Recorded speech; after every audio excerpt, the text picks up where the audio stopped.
Hello guys, welcome back to me channel. வீடியோக்குள்ளே போகிறதுக்கு முன்னாடி மறக்காமல் இந்த வீடியோக்கு ஒரு லைக்கை போட்டுருங்க. ப்ரீவியஸ் பார்ட் லிங்க் கீழே டிஸ்கிரிப்ஷனில் கொடுத்துருக்கேன், அதை கிளிக் பண்ணி பாருங்கள்.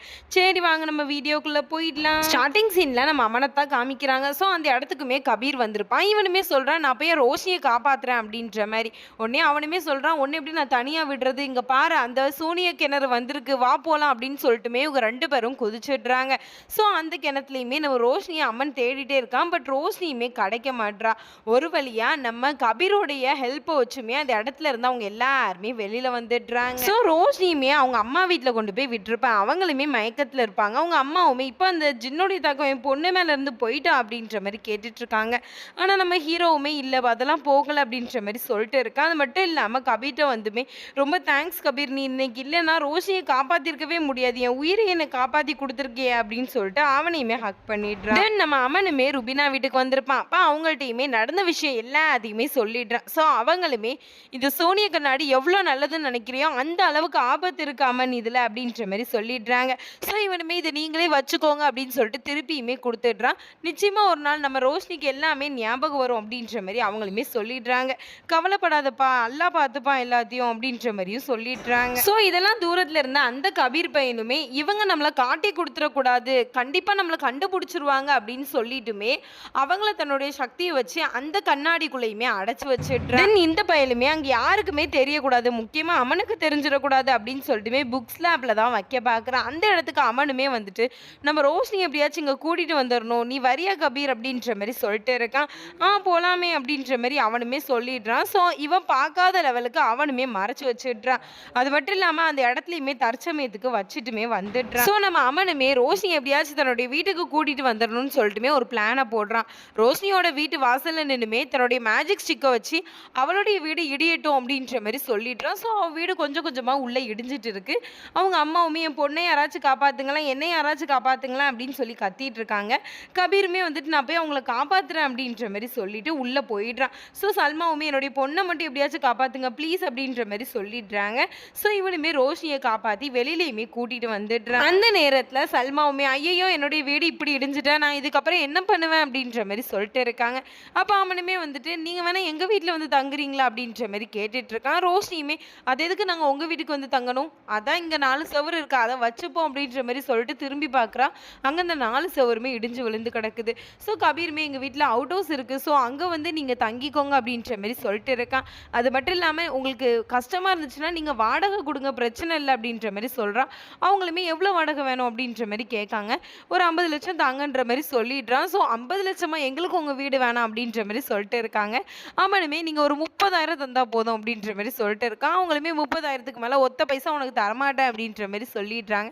சரி வாங்க வீட்டுக்கு போகலாம் அப்படின்னு சொல்லிட்டுமே வீட்டுக்குமே கூட்டிகிட்டு வந்துடுறான். தென் நம்ம ஹீரோவுமே ஹீரோயினுக்கு பிடிச்ச எல்லா ஃபுட்ஸுமே ரெடி பண்ணி வச்சிருப்பான். அப்புறம் பாட்டி வந்துட்டு ரோஷினியுமே கூட்டி விட்டுருப்பாங்க. ஸோ நீ வந்து சாப்பிடுமா, அங்கே அவ்வளோவா ஃபெசிலிட்டிஸ் இருக்காது, கிச்சன் ஃபெசிலிட்டிஸ் அப்படின்ற மாதிரி சொல்லிட்டு இருக்காங்க. ஆமாம் எனக்கும் கொஞ்சம் பசிக்குது அப்படின்ற மாதிரி நம்ம ஹீரோயினுமே சொல்லிடுறா. அவளுக்கு பிடிச்ச ஃபுட்ஸ் எல்லாத்தையுமே நம்ம ஹீரோவும் உங்களுக்காக இதெல்லாம் நாங்கள் செஞ்சு வச்சுருக்கோம் அப்படின்ற மாதிரி சொல்லிட்டு இருக்கான். உடனே அவளுமே ஆமாம் இதெல்லாம் எனக்கு ரொம்ப பிடிச்ச ஃபுட்ஸ், உங்களுக்கு எப்படி தெரியும் அப்படின்ற மாதிரி சொல்லிட்டு இருக்கா.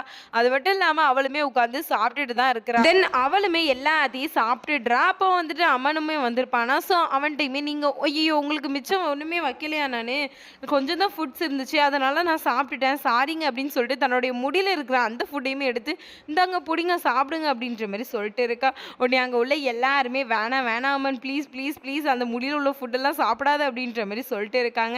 ஆனால் இவன் தன்னுடைய பொண்டாட்டி தானே, ஸோ அந்த ஃபுட்டையுமே வாங்கி சாப்பிட்டுடுறான். தென் நம்ம ரோஷி அந்த வீட்டில் இருக்க வைக்கணும்னு சொல்லிட்டுமே சாராவுமே வந்துட்டு என்னாலாம் ஒரு வேலை பார்க்க முடியாது, எனக்கு உடம்பு சரியில்லை அப்படின்ற மாதிரி சொல்லிட்டு இருக்கா. சாய்மாவுமே வந்துட்டு என்னுடைய மேரேஜ் வேலையெல்லாம் எல்லாமே நான் தானே பார்த்தேன், நீ எப்படி பண்ணுற அப்படின்ற மாதிரி சொல்லிட்டு இருக்காங்க. அப்போ பாட்டியுமே நீங்கள் எப்படியாச்சும் ஹெல்ப் பண்ணால் தானே நான் இந்த வேலையை பார்க்க முடியும் அப்படின்ற மாதிரி சொல்லிட்டு இருக்காங்க. ஸோ நம்ம ஹீரோயினுமே உங்களுக்கு என்ன ஹெல்ப் பண்ணணும் அப்படின்ற மாதிரி கேட்டுட்டு இருக்கா. அப்போ இவங்களுமே இன்னைக்கு சாயங்காலம் ஒரு ஃபங்க்ஷன் இருக்குமா, ஸோ வீட்டெல்லாம் டெக்கரேட் பண்ணணும், ஆனால் இவங்க 2 பேருமே எனக்கு உதவி செய்ய மாட்றாங்களே அப்படின்ற மாதிரி சொல்லிட்டு இருக்காங்க. இப்போ சல்மாவுமே இந்த இருக்கல்ல உங்கள் வீட்டு மருமக, ஸோ இவளை கூட்டி வச்சு வேலை பார்த்துக்கோங்க அப்படின்ற மாதிரி சொல்லிடுறாங்க. அப்போ நம்ம ஹீரோயினுக்குமே ஷாக்கு, என்ன மருமகளா அப்படின்ற மாதிரி. உடனே அதுக்கப்புறம் இல்லை என்னுடைய பொண்ணு உங்களுடைய பொண்ணு வர்ற வரைக்கும் இங்கே வேலை பார்க்கட்டுமே அப்படின்ற மாதிரி சொல்லி சமாளிச்சிடுறாங்க. ஸோ நம்ம ஹீரோயினுமே அங்கே கொஞ்சம் கொஞ்சமாக வேலையுமே பார்த்துட்டு இருக்காங்க. நம்ம அம்மனுமே ரோஷினி அந்த சைடு இந்த சைடு எல்லா சைடும் கவர் பண்ணியே ஒரே சைட்டு தான் அவனுக்கு. தென் நம்ம ஹீரோயின்ட்டுமே உங்களுக்கு மேஜிக்ஸ்லாம் ரொம்ப பிடிக்குமா? நான் உங்களுக்கு மேஜிக்ஸ் நெறைய செஞ்சு காட்டுறேன் அப்படின்ற மாரி சொல்லிடுப்பான்.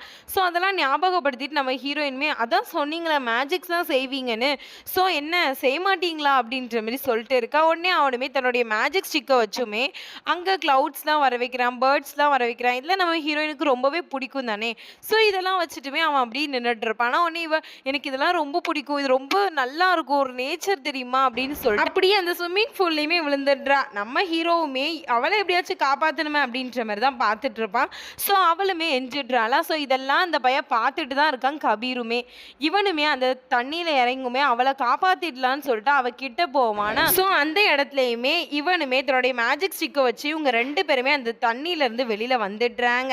அது மட்டும் இல்லாம இவ இவ்ளோ தூரம் ஹெல்ப் பண்ணிருப்பான். ஸோ அப்படியுமே அவளுக்கு டவலையுமே எடுத்து கொடுத்துருப்பான். இதெல்லாம் பார்த்தா அவளுமே இவன் என்ன இப்படி இருக்கான், இவரை பார்க்க கொஞ்சம் வேற மாதிரி தான் இருக்கு, ஆனா இப்படி ஒரு நல்ல மனுஷனா அப்படின்ற மாதிரி பார்த்துட்டு இருக்கா. ஐயோ கான்சென்ட்ரேஷன் வேற எங்கேயோ போகுது அப்படின்னு சொல்லிட்டுமே அவள் அப்படியே உட்காந்துட்டு இருப்பா. ஸோ அவனுமே கீழே நமக்காக தான் வெயிட் பண்ணிட்டு இருப்பாங்க. ஸோ கிளம்பி வாங்க அப்படின்ற மாதிரி சொல்லிட்டு போயிருப்பானா. ஸோ இதெல்லாம் நினச்சிட்டு அவளுமே இப்போ நான் மறுபடியும் குளிக்கணுமே அப்படின்ற மாதிரி தான் யோசிச்சுட்டு இருக்கா. அந்த ஃபங்க்ஷனுக்கு வந்து இவளோ ரொம்ப டான்ஸ் ஆடிட்டு இருப்பா. ஸோ இதெல்லாம் பார்த்துட்டு நம்ம ஹீரோவுமே ரொம்ப என்கரேஜ் பண்ணி நல்ல சைட் அடிச்சுட்டு இருப்பாங்க. அந்த இடத்துல கபீருமே வந்து நம்ம ஹீரோயினை வித்தியாசமாக தான் பார்க்குறான். இது அம்மனுக்குமே தெரியல தான். அந்த ஃபங்க்ஷனுக்குமே ஃபராவுமே வந்திருப்பா இல்லையா. ஸோ அவ கூடயுமே என்ஜாய் பண்ணிட்டு தான் இருக்கா. அது மட்டும் இல்லாமல் உன்னுடைய அண்ணன் இருக்கான் இல்லையா. ஸோ அவன் பார்க்கத்தான் இப்படி இருக்கான், ஆனால் மேஜிக்ஸ்லாம் நல்லா தான்ப்பா பண்ணுறான் அப்படின்ற மாதிரி சொல்லிட்டு இருக்கா. அது மட்டும் இல்லாமல் இவனுமே நீ எதுவுமே நினைக்காதம்மா, உனக்கு நாங்கள் இருக்கோம், உன்னை பாரு உனக்கு இந்த குடும்பம் இருக்குது, அதுக்கப்புறம் உன் அண்ணன் நான் இருக்கேன், எதாக இருந்தாலும் என்கிட்ட சொல்லி இனிமேல் நீ இங்கே தான்மா இருக்கணும் அப்படின்ற மாதிரி சொல்லிட்டு இருக்கான். அப்போவுமே நம்ம ஹீரோயின் பார்த்துட்டு இந்த மனுஷனுக்குள்ளே இவ்வளோ நல்லவன் இருக்கானா, அது மட்டும் இல்லாமல் இவனுடைய கண்ணு ரொம்ப க்யூட்டாக இருக்குல்ல அப்படின்ற மாதிரி சொல்லிட்டு இருக்காங்க. தென் சாய்மாக்கும் அஃப்தாவுக்கு கிஃப்ட் கொடுக்கணும். ஸோ பேபியுமே பாட்டி அனுப்பி வைக்கிறாங்க கிஃப்ட் எடுக்கிறதுக்கு. அதனால அவங்களுமே கிஃப்ட் எடுக்க போகிற அந்த நேரத்தில் அங்கே ஒரு தண்ணி வந்துடுது. ஸோ அதை மிதிச்ச உடனே இவங்க அந்த ஃப்ரேம்குள்ளேயுமே போயிடுறாங்க. இவ்வளோ நேரம் போன இந்த பேபியுமே காணும்னு சொல்லிட்டு பாட்டியுமே சாராட்ட நீ போய் எடுத்துட்டு வாமா கிஃப்ட் அப்படின்ற மாதிரி சொல்லி அனுப்புகிறாங்க. ஸோ அவளுமே வாரா, அவளுமே அந்த மாதிரி அந்த ஃப்ரேம்குள்ளே போயிடுறா. அதுக்கப்புறம் குட்டி வாரா, குட்டியுமே ஃப்ரேம்குள்ளே போயிடுறா. ரோஷினி வாரா, ரோஷினியுமே ஃப்ரேம்குள்ளே போயிடுறா. அந்த வீட்டில் இருக்கிற எல்லாருமே அந்த ஃப்ரேம்குள்ளே போயிடுறாங்க.